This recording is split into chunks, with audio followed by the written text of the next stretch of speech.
o'g'limni tug'ilgan kuniga senga nima olib beray, o'g'il tug'ib berganingga deb aytganimda neobычный nimadirroq qilarsiz degdi. Ko'ruvchi bir reaksiyasini.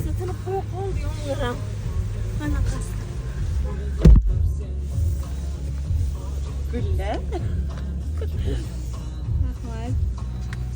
Nechidir pul bu? Точно pul yo'q.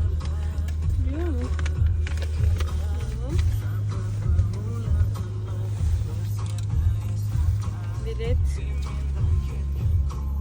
Oo, benomgami? Rahmat. Borini olasan deb. Rahmat. Bilaman, aziz ayolim. Bugun yuragimda so'z bilan ifodalab bo'lmaydigan tuyg'ular bor. Senga qarab Allohga ming bor shukr qilaman. Menga hayotimdagi eng katta ne'matni o'g'limizni tug'ib etganing uchun. Sen nafaqat ayol sifatida, balki haqiqiy ona, sabrli va mehrli inson sifatida ham o'zingni ko'rsatding. Har safar bolalarimizga qarasam, ularda seni ko'raman. Nigohlarida seni mehring, tabassumida esa seni iliqliging, yuragida esa seni kuching bor. Sen menga faqat o'g'il emas, baxt, oilamni to'liqligi va hayotimning ma'nosini ham berding. Bu uchun senga alohida rahmat etaman, gulim.